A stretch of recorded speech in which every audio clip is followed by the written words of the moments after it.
schooler in Knighton trying to keep him off of the team. 3 people will make the team. He is 4th fastest as we start here tonight.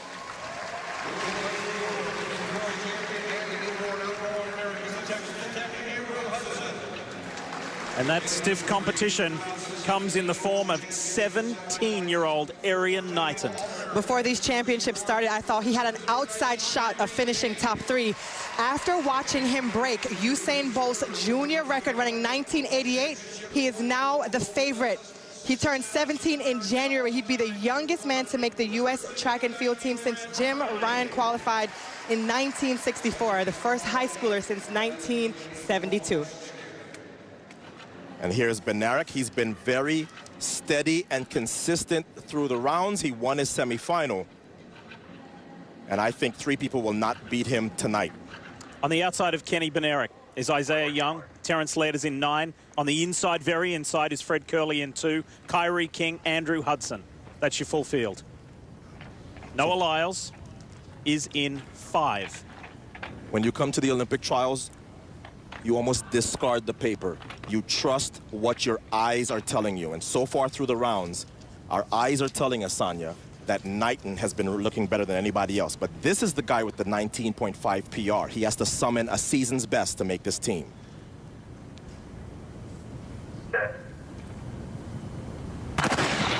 The high schooler, the 17-year-old who's now gone pro, is 4th from the left.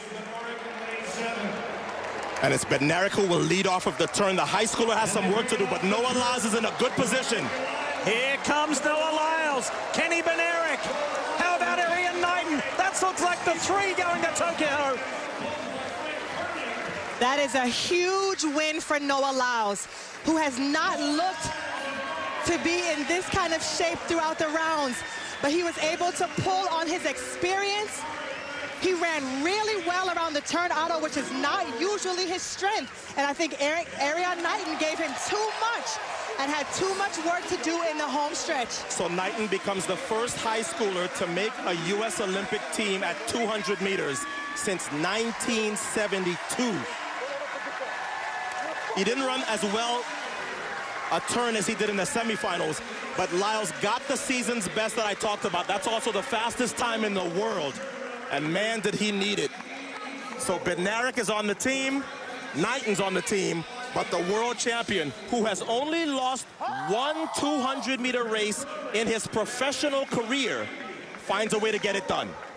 He's been saying, I'm okay. He's been asked questions about Knighton. He said, I've got it sorted. It's all going to plan.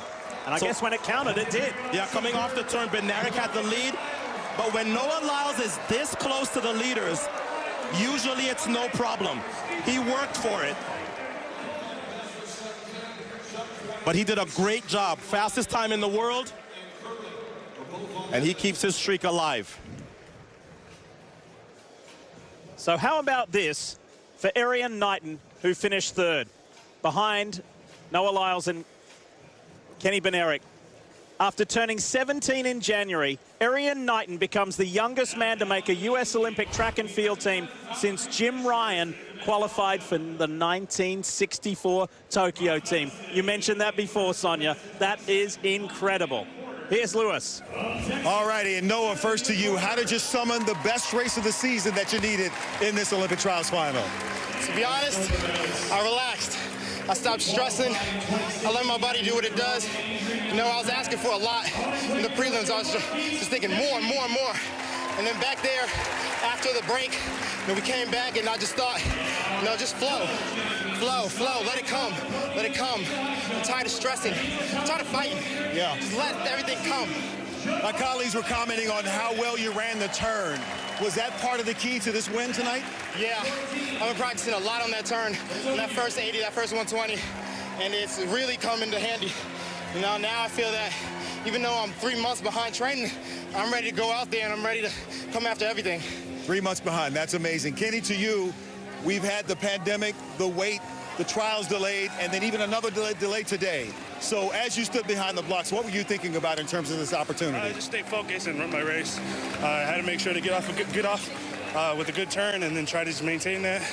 That's what I did. I hope to do a little bit better, but you know, the result's a result, and you know, I'm happy that I'm able to represent USA. And what will that mean to you? What do you imagine about going to Tokyo for the Olympics? Oh, it's a dream come true. You know, when I was younger, I always thought about, you know, being an Olympian, wanted to be an Olympian, and you know, now I'm here, so you know, I fulfilled my dream, and I got a lot of work to do. You are there. Congratulations. And Arian, we want to say thank you for not running out of the stadium like you did after the semifinal. You stayed for the interview. He did a good job there, right, guys? He did a great job. You're only 17 on the biggest stage you've ever been on. How did you keep your composure and show your talent to get yourself on this Olympic team? I just stayed focused, did what I had to do.